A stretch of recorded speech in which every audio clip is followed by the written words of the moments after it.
जय श्री कृष्ण। राधे राधे।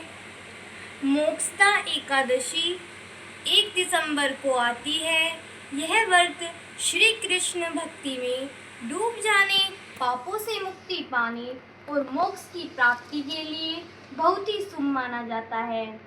मोक्षदा एकादशी व्रत की संपूर्ण जानकारी हम आपको बताएंगे। एकादशी का महत्व। यह व्रत भगवान श्री कृष्ण को समर्पित होता है। शास्त्रों में कहा गया है कि इस दिन व्रत रखने और श्री कृष्ण का पूजन करने से मोक्ष की प्राप्ति होती है।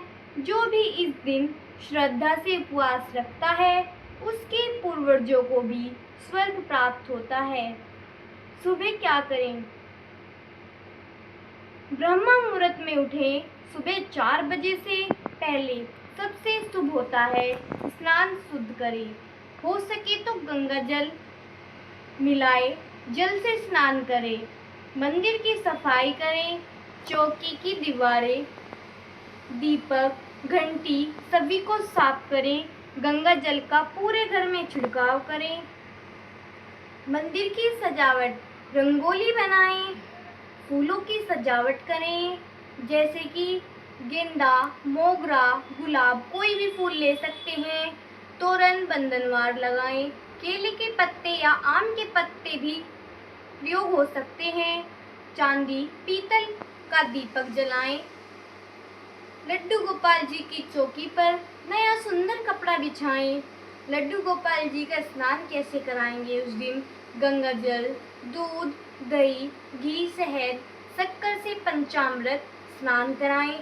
फिर शुद्ध जल से स्नान कराएं। हल्का वस्त्र पहनाएं, सफेद या पीतांबर। तिलक लगाएं। चंदन या केसर से माला पहनाएं। मुकुट सजाएं। बांसुरी लगाएं। भोग में क्या अर्पित करें? जो व्रत रख रहे हैं वे अनाज नहीं खाते, इसीलिए यह भोग बनाएं। फल, केला, सेब, अनार, माखन, मिश्री, सूखे मेवे, काजू, किशमिश, साबूदाना खिचड़ी, सिंगाड़ा, आटा हलवा, लौकी की सब्जी, राजगीरा की रोटी। उस दिन क्या नहीं खाएं? लहसुन, प्याज बिल्कुल न खाएं।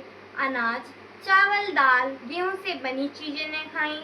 किसी की बुराई न करें। क्रोध न करें। झूठ मत बोले। द्वेष से बचें। बाल नहीं कटवाने चाहिए उस दिन। नाखून काटना वर्जित है, यानी मना है। सोना नहीं चाहिए। जागरण या श्री कृष्ण का भजन करें। मोक्षदा एकादशी की कथा बताऊंगी। एक बार द्वारका में श्री कृष्ण के पास राजा वेखानस आए। उन्होंने दुखी होकर कहा, प्रभु, मैंने सपना देखा कि मेरे पिता नरक में कष्ट भोग रहे हैं। श्री कृष्ण ने कहा, हे राजन, यह सपना नहीं, सत्य है। तुम्हारे पिता पिछले जन्म के पापों के कारण नरक में हैं। यदि तुम मोक्षदा एकादशी का व्रत रखो, रात भर जागरण करो और पुण्य उन्हें अर्पित करो तो वे मुक्ति पा सकते हैं। राजा ने विधि पूर्वक व्रत रखा, श्री कृष्ण का ध्यान किया और रात्रि जागरण कर कथा, भजन, कीर्तन किया। व्रत के पुण्य से उनके पिता को स्वर्ग मिला और वे दिव्य शरीर में बदलकर आकाश से बोले, पुत्र, तुम धन्य हो क्योंकि तुमने मुझे मोक्ष दिलाया। तभी से यह एकादशी मोक्षदा एकादशी के नाम से प्रसिद्ध हो गई। व्रत का कर पुण्य फल। व्रत रखने वाले को वैकुंठ में स्थान मिलता है। पूर्वजों को मोक्ष की प्राप्ति होती है। घर में शांति, समृद्धि और भगवत कृपा बनी रहती है। आज वो दिन जब श्री कृष्ण का नाम लेने से, उनके चरणों में प्रेम से बैठने से सिर्फ हमारे ही नहीं, हमारे पूर्वजों के भी पाप कट जाते हैं। लड्डू गोपाल जी को पंचामृत से स्नान कराएं। उस दिन उन्हें सफेद वस्त्र पहनाएं और प्रेम से भोग लगाएं।